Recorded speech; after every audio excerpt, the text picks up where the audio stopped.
तो चलिए हो जाइए तैयार अगले आधे घंटे के लिए, जहां पर आज बाजारों में देखें तो कहीं ना कहीं कंसोलिडेशन का मूड बनता हुआ दिख रहा है। पर अब अच्छी बात यह है कि 25,000 के लेवल्स को निफ्टी अभी तक तो होल्ड करता हुआ दिख रहा है। पर जी हाँ, निफ्टी बैंक में जो है थोड़ी ज़्यादा गेन्स हम ज़रूर देख रहे हैं। पर आज मैक्रो फ्रंट पे इंपॉर्टेंट डेटा आएंगे यूएस की तरफ से, जहां पर सीपीआई के नंबर्स जो आएंगे कहीं ना कहीं वो ग्लोबल सेटअप और ग्लोबल मूड जो है वो इम्पैक्ट करेंगे। पर भारत के लिए अपने जो ट्रिगर्स हैं वो भी काफ़ी अच्छी तरीके से काम कर रहे हैं। कल हमने देखा था कि आईटी में अच्छी तेज़ी थी। आज अगर हम देखें तो कुछ पीएसयू काउंटर्स में एक अच्छा जोश है, साथ ही साथ कुछ और अदानी ग्रुप ऑफ काउंटर्स भी अच्छी तरीके से मूव कर रहे हैं। और इसके अलावा अगर हम देखें तो कुछ कैप गुड कंपनीज में भी अच्छा एक्शन है। क्या नहीं अच्छा कर रहा है वो है कुछ एक्सचेंज रिलेटेड काउंटर्स, जहाँ पे थोड़ा दबाव है। ऑटोज में फिलहाल थोड़ी प्रॉफिट बुकिंग हावी ज़रूर हो रही है, तो कुछ पॉकेट ज़रूर है जो कि थोड़ा सा आपको पीछे रख रहे हैं। पर आइए आगे बढ़ते हैं और हमारे एक्सपर्ट से समझते हैं सबसे पहले क्या बन रही है मार्केट पे रणनीति। आइए स्वागत करते हैं हमारे आज के खास मेहमान का, और आज हमारे साथ अमोल अठावले हैं। अमोल, आपका फिर से बहुत बहुत स्वागत है स्टॉक्स फटाफट में। शुक्रिया अपना समय देने के लिए। सबसे पहले अमोल बताइए क्या होनी चाहिए बाजार पे रणनीति निफ्टी बैंक के लिए? आई थिंक ब्रेकआउट के वेट रहेगा निफ्टी के। अगर हम बात करते हैं तो एक पॉजिटिव बात यह है कि मार्केट में बड़े कट्स नहीं आ रहे और जो भी डिप्स आ रहे हैं वो इवेंचुअली तो बाइंग में कन्वर्ट हो रहे। बट दिक्कत वाली बात यह है कि ब्रेकआउट के आसपास जहाँ पे 25,000 एक सैक्रोसैंड रेजिस्टेंस जोन बना हुआ है और वहीं पे 50 डे सिंपल मूविंग एवरेज भी है, तो वो जब तक सक्सेसफुली ब्रेकआउट नहीं आता मार्केट में फर्दर अपसाइड थोड़ा सा लॉक होते हुए हमने देखा है। मुझे लगता है 1 या 2 दिन वेट एंड वॉच का अप्रोच रखना पड़ेगा। अगर market on the higher side Nifty में 25,000 का सक्सेसफुल ब्रेकआउट आता है तो अगला टारगेट निफ्टी के लिए जो रहेगा वो 25,150 और 25,200 वहीं पे लास्ट टाइम का टॉप बना था। और ऑन द फ्लिप साइड अगर मैं देखता हूँ तो अगर ये 24,800 के नीचे जब तक ट्रेड नहीं होगा निफ्टी, मार्केट का जो टेक्सचर है वो बुलिश साइड पे ही रहेगा। इंट्राडे डीप एक आधा डीप शायद आज या कल में देखने को मिल सकता है। लार्जर टेक्सचर तभी चेंज होगा जब मार्केट कहीं ना कहीं 24,800 के नीचे जाता हुआ अगर ट्रिगर हो जाता है। तो बैंक निफ्टी में अगर हम देखते हैं तो आज जरूर 20 डे सिंपल मूविंग एवरेज के पास ट्रेड हुआ है। पुल बैक ही है, पुल बैक कंटिन्यू रखा है। मुझे लगता है आज का डे लो या 54 अराउंड 54,400 ये एक क्रूशियल सपोर्ट जोन रहेगा। जब तक उसके ऊपर है ये बुलिश सेटअप कंटिन्यू रहेगा। ऑन द हायर साइड अगर ये पुल बैक कंटिन्यू रहा तो 55,000 would be the immediate target for the bank Nifty. Alright, तो ये नजरिया आपका निफ्टी बैंक निफ्टी पे दोनों को ही लेकर। गिरावट तो नहीं है जी हाँ, और 25,000 के लेवल्स हम सस्टेन करते हुए दिख रहे हैं। ये एक अच्छा ट्रिगर जरूर साबित हो सकता है। पर चलिए अब आगे बढ़ते हैं और एक एक करके आपके सामने फटाफट अंदाज में ढेर सारे काउंटर्स रखते हैं। तो आज का पहला काउंटर फार्मा स्पेस से ऑरोबिंदो फार्मा, यहाँ पर चर्चा करते हैं क्योंकि एक यूरोप की कंपनी है जिसका नाम है ज़ेंटीवा। अब अगर आप पिछले महीने की बात करें तो यहाँ पर कुछ खबरें आई थी कि लगभग $5.5 बिलियन की डील संभव है और ऑरोबिंदो फार्मा इस कंपनी के साथ डील कर सकता है, इसका अधिग्रहण कर सकता है। और इन्वेस्टर्स को इस बात का कंसर्न ज़रूर था कि इतने बड़े अगर आप एक्विजिशन करते हैं तो कहीं ना कहीं डेट आपकी बुक्स पे फिर से आता हुआ दिखेगा, और कहीं ना कहीं वो कंफर्ट नहीं पा रहे थे। पर आज जो खबर आई है वो ब्लूमबर्ग के हवाले से है और दूसरी कंपनी का नाम सामने आया है, जहां पर ये कुछ खबरें और कुछ रिपोर्ट्स ये ज़रूर बता रही हैं कि GTCR जो है अब एक डील करने वाला है जेनरिक ड्रग मेकर ज़ेंटीवा के अधिग्रहण के लिए। उसको लेकर कहीं ना कहीं ऑरोबिंदो फार्मा के जितने भी इन्वेस्टर्स हैं वो राहत पा रहे हैं। स्टॉक में आज लगभग 2-3% के साथ शुरुआत हुई थी, थोड़ा सा नीचे गया और फिर अभी फिलहाल डे हाई पर आता हुआ दिख रहा है। पर अमोल, चार्ट्स क्या बता रहे हैं? ऑरोबिंदो फार्मा थोड़ा सा फार्मा स्पेस में बीटन डाउन नेम है ही, बट इस उछाल के बाद क्या मायने लगाएं?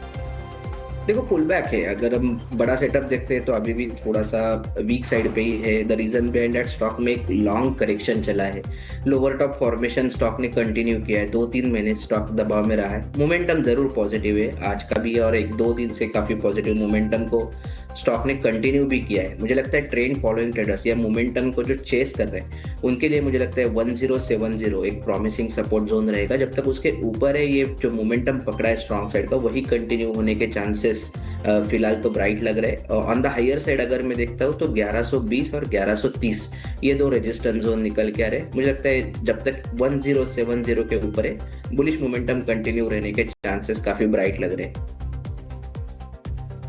और चलिए इस पर नज़र ज़रूर रखते हैं। साथ ही साथ अब बात करते हैं दूसरे काउंटर की, जहां पर आप अच्छा एक्शन देख रहे हैं। हमने फार्मा स्पेस की तो बात की, पर अंबुजा सीमेंट की बात करेंगे, क्योंकि हाल फिलहाल देखिए सीमेंट स्पेस में एक्शन है। पर खास तौर से आप देखेंगे अंबुजा सीमेंट, एसीसी, इन दोनों ने बहुत पार्टिसिपेट नहीं किया है। और अंबुजा सीमेंट में इंटरेस्टिंग ये है कि आज कई सारी ब्लॉक डील्स हुई हैं। अब देखिए 12 बजे के बाद ढेर सारी ब्लॉक डील्स हुई हैं और अभी तक जो नंबर सामने आया है उसमें ये बात साफ है कि 1.2% इक्विटीज जो है वो अपने हैंड्स बदलती हुई दिखी है। तो एक बड़ी ब्लॉक डील के चलते अंबुजा सीमेंट्स पर यहाँ पर आज फोकस है। पर अमोल, कैसे देख रहे हैं आप इसको चार्ट्स पे, क्योंकि हाल फिलहाल सीमेंट की रैली में अंबुजा सीमेंट कहीं ना कहीं थोड़ा पीछे जरूर था, बट क्या आपको लगता है कि यहाँ पे वॉल्यूम्स का थोड़ा एक्शन बनते हुए दिख रहा है? वॉल्यूम्स का तो एक्शन बनते हुए दिख रहा है, बट वेट रहेगा क्योंकि जो सेटअप बना हुआ है अंबुजा सीमेंट का वो कंसिस्टेंटली ऊपरी लेवल पे दबाव देखने को मिल रहा है। वीकली चार्ट्स पे भी अगर मैं देखता हूँ तो 3-4 वीक का करेक्शन होने के बाद भी कई ऐसे साइंस नहीं दिख के आ रहे जहाँ से एक फ्रेश अपट्रेंड रैली शुरू होने के कुछ चांसेस दिखे। लेवल के हिसाब से आई थिंक मुझे लगता है 570 एक इम्पॉर्टेंट लेवल रहेगा। अगर वो क्रॉस होता है तो ये फ्रेश अपट्रेंड रैली आने के चांसेस या रिवर्सल फॉर्मेशन कंटिन्यू होने के चांसेस काफी बढ़ जाएंगे। 570 के बाद जो इमीडिएट रेजिस्टेंस रहेगा वो 590 का रहेगा। फिलहाल तो जिस तरीके का मूवमेंट है वीक साइड पे है और एक इंपॉर्टेंट सपोर्ट भी तोड़ा है 560 का, तो थोड़ा सा वेट एंड वॉच अप्रोच रहेगा। 570 के नीचे जब तक है आई थिंक ये वीक सेंटीमेंट कंटिन्यू रहने के चांसेस काफी ब्राइट लग रहे हैं। 570 के नीचे जब तक है तब तक थोड़ा कमजोर रह सकता है अंबुजा सीमेंट, ये राय आती हुई फिलहाल अमूल की तरफ से। पर चलिए, जैसा कि हम आपको शो की शुरुआत में बता रहे थे, कई सारे पीएसयू काउंटर्स में एक अच्छा एक्शन है और उसी लिस्ट में से गेल की बात करते हैं, क्योंकि यहाँ पर आज नोमिरा का बहुत इंटरेस्टिंग नोट आया है। नोमिरा ने खरीदारी की राय बरकरार रखी है। हालांकि उन्होंने लक्ष्य 235 से घटाकर 225 कर दिया है, पर इसी के साथ नोमिरा का ये कहना है कि देखिए पीएनजीआरबी जो कि गैस का रेगुलेटर है वो कहीं ना कहीं अपनी टैरिफ जिस तरीके से एडजस्ट करता है 2023 के बाद हमने कोई भी रिवीजन उसमें नहीं देखा है। पर गेल ने अब एक रिक्वेस्ट सबमिट की है पीएनजीआरबी को, जहां पर वो कह रहे हैं कि टैरिफ्स को 33% से बढ़ाया जाए। अब ये टैरिफ्स जो रिवाइज होते हैं वो लगभग हर 3 साल में होते हैं और अब इससे अगर ये रिवीजन होता है तो गेल को फायदा होगा, क्योंकि higher cost of substitute gas जो है वो कहीं ना कहीं ऑपरेटर्स कंज्यूम करेंगे और कैपेसिटी जो है आगे चल के फुल यूटिलाइज होती हुई दिखेगी अगर यहाँ पे टैरिफ्स बढ़ते हैं और प्राइजेस बढ़ते हैं। साथ ही साथ अगर टैरिफ 20% भी बढ़ जाएं तो भी काफ़ी अच्छा माना जाएगा। पेटकेम सेगमेंट इनका अच्छा काम कर रहा है। FY27 से ज़्यादा ग्रोथ आने की उम्मीद है। तो कई सारे ट्रिगर्स नोमिरा हाईलाइट कर रहे हैं गेल के लिए। पर अमोल, आज कई दिनों के बाद स्टॉक में एक्साइटमेंट है, बट क्या ट्रेडर्स को एक्साइट होना चाहिए? पोजिशनल ट्रेडर्स के लिए एक अपॉर्चुनिटी बनती हुई देखने को मिल रही है। शायद जो एकदम शॉर्ट टर्म व्यू ले रहे हैं उनके लिए थोड़ा सा शायद इतना पॉजिटिव मूवमेंट लग नहीं रहा है कि इमीडिएट में स्टॉक ट्रिगर करे। द रीजन बिहाइंड दैट कि एक बड़े करेक्शन के बाद स्टॉक ने एक रेंज ओपन किया था। ऑन द हायर साइड अगर हम देखते तो 180 का एक रेजिस्टेंस जोन बना हुआ है और ऑन द फ्लिप साइड अगर मैं डाउन साइड पे देखता हूँ तो 170 का सपोर्ट जोन बना हुआ है। तो पिछले 2 या 3 वीक से स्टॉक उसी रेंज के अंदर ट्रेड होता हुआ हमने देखा है। अभी भी अगर हम देखें तो आज के मोमेंटम के बाद उसी रेजिस्टेंस जोन के आसपास स्टॉक ट्रेड हो रहा है। बट पोजिशनल सेटअप अगर मैं देखता हूं तो वीकली पे डबल बॉटम फॉर्मेशन है, डेली पे डबल बॉटम फॉर्मेशन है, तो शायद वीकली सेटअप या ज्यादा बेटर लग रहा है as compare to short term का। शॉर्ट टर्म में अगर किसी को बेट लेना है तो मुझे लगता है कि एक 180 का ब्रेकआउट के लिए वेट करना चाहिए। सक्सेसफुल ब्रेकआउट अगर 180 से आता है तो ये स्टॉक कहीं ना कहीं 185 190 की तरफ बढ़ता हुआ देखने को मिल सकता है। पोजिशनली 170 के नीचे ही सेटअप खराब हो सकता है। अदरवाइज ये पोजिशनल सेटअप काफी प्रॉमिसिंग है। अबव 170 रहता है तो ये बुलिश मोमेंटम कंटिन्यू रहने के चांसेस पोजिशनली दिख के आ रहे हैं। पोजिशनल फ्रंट पे गेल इंडिया पसंद आ रहा है। 170 इसका एक बहुत इंपॉर्टेंट लेवल है जो कि ट्रैक करना है। इसके ऊपर टिकने में कायम रहता है तो गेल इंडिया में एक अच्छे मूव आने की उम्मीद है। पर चलिए अमोल, हमने आपसे काउंटर्स तो डिस्कस किए, पर अब ये भी बता दीजिए कि आप कौन से स्टॉक्स लेकर आए हैं हमारे व्यूअर्स के लिए, कहाँ पर हैं आपकी कॉल्स? 2 वीक से यूनाइटेड स्पिरिट के साथ जाना चाहूंगा। पोजिशनल पॉइंट ऑफ व्यू से देख रहा हूँ 1310 के आसपास है। पोजिशनली टारगेट निकल के आ रहे 1400 के, और स्टॉप लॉस रहेगा उसका 1280 का। स्टैंडर्ड डिस्क्लेमर ये हमने आज हमारे प्लेटफॉर्म में भी शॉर्ट टर्म के लिए रिकमेंड किया हुआ है। एक बड़ा करेक्शन उसके बाद अगर हम देखते हैं तो एक हायर बॉटम फॉर्मेशन स्टॉक में हुआ है, उसके बाद एक रिवर्सल फॉर्मेशन को स्टॉक ने कंटिन्यू किया है। मुझे लगता है 1280 एक इंपॉर्टेंट सपोर्ट जोन रहेगा। अगर वो मेंटेन रहा तो ये जो टेक्सचर बना हुआ है वो कहीं ना कहीं कंटिन्यू होता हुआ देखने को मिल सकता है। दूसरा EID पैरी के साथ जाना चाहूंगा, 1085 के आसपास है। पोजिशनली टारगेट निकल के आ रहे 1150 के, और स्टॉप लॉस रहेगा उसका 1060 का। ओवरऑल भी देखें तो एक करेक्शन के बाद स्टॉक एक रिट्रेसमेंट सपोर्ट के आसपास ट्रेड होता हुआ देखने को मिल रहा है। थोड़ा सा रेंज बाउंड एक्टिविटी जरूर है, टाइम ले सकता है, बट जिस तरीके का सेटअप है मुझे लगता है 1060 इंपॉर्टेंट लेवल है। उसके ऊपर रहता है तो एक फ्रेश अप ट्रेंड रैली आने के चांसेस चार्ट्स पे काफी ब्राइट लग रहे हैं। राइट, तो ये दो कॉल्स आती हुई अमूल की तरफ से, जो जी हाँ EID पैरी यहाँ पर 1150 के लक्ष्य के लिए आप ट्रेड कर सकते हैं। तो दो कॉल्स आती हुई फिलहाल अमूल की तरफ से। पर चलिए इसी के साथ वक्त तो चला एक छोटे से ब्रेक का, आप कहीं मच जाएगा। ब्रेक के उस पार ढेर सारे काउंटर्स पर चर्चा जारी रखेंगे अमूल के साथ, और आपके सामने लेकर आएंगे मुनाफे का ऑप्शन भी।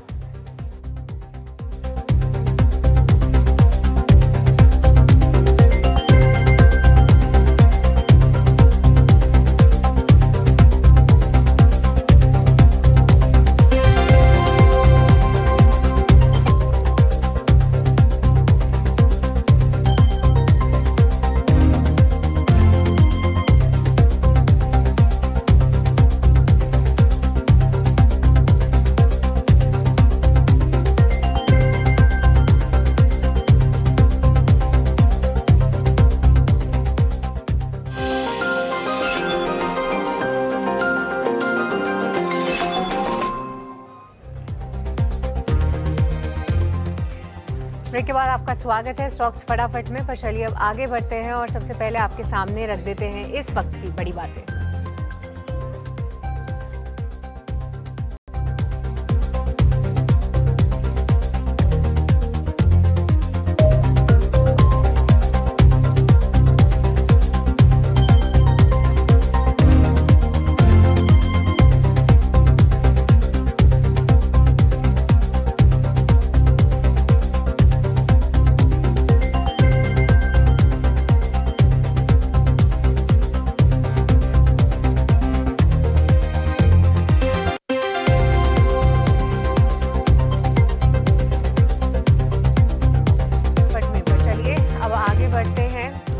ढेर सारे काउंटर्स पर जो है हम चर्चा कर ही रहे हैं। हमारे साथ लगातार अमोल बने हुए हैं और उनसे भी हमने ढेर सारे काउंटर्स पे चर्चा की। हमने समझा औरोबिंदो फार्मा में क्या इतनी तेजी के बाद अभी भी मौके हैं, साथ ही साथ गेल पर भी हमने समझने की कोशिश की कि आज जो रिपोर्ट के दम पे एक्शन है, क्या ये काउंटर अच्छा लग रहा है। तो उनका मानना था कि पोजिशनली जो है ये काउंटर अभी भी ठीक लग रहा है।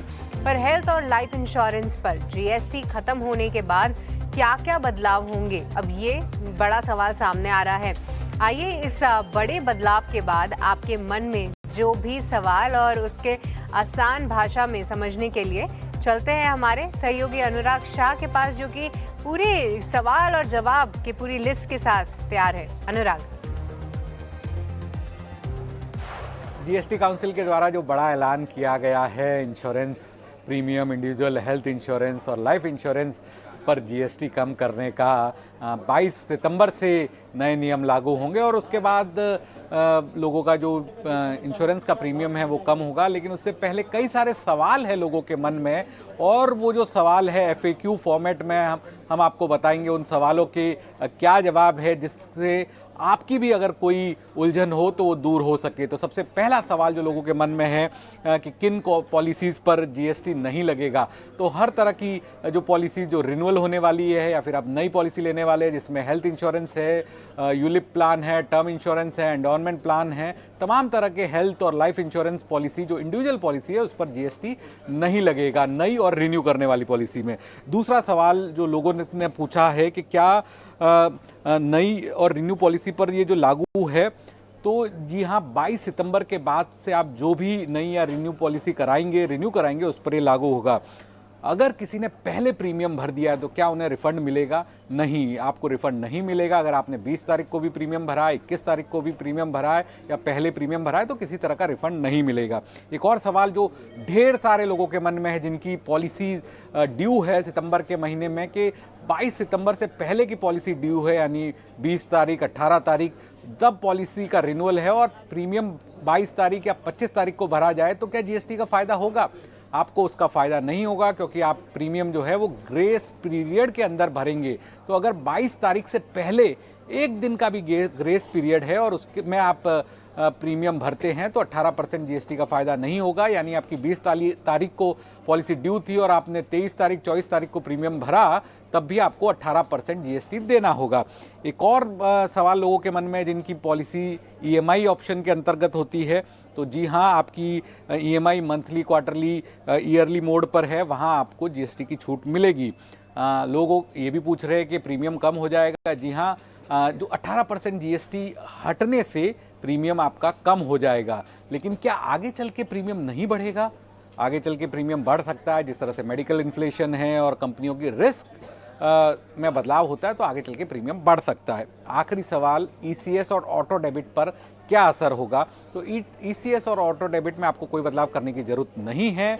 कंपनी जो है वो जीएसटी का भाग हटा के आपके जो ईसीएस और ऑटो डेबिट पेमेंट्स हैं उसे जारी रखेगी। ऑलराइट, तो ये नज़रिया फिलहाल इंश्योरेंस स्पेस में जितनी भी आपके मन में सवाल है उसको सरल भाषा में अनुराग शाह उसके सभी जवाब लेकर हमारे सामने हाजिर थे। पर चलिए अब शो में आगे बढ़ते हैं और वक्त तो चला है जानने का कि क्या कुछ जो है फिलहाल ऑप्शन मार्केट में बन रही है कमाई की रणनीति। रुक करेंगे हमारे अगले सेगमेंट मुनाफे के ऑप्शन का।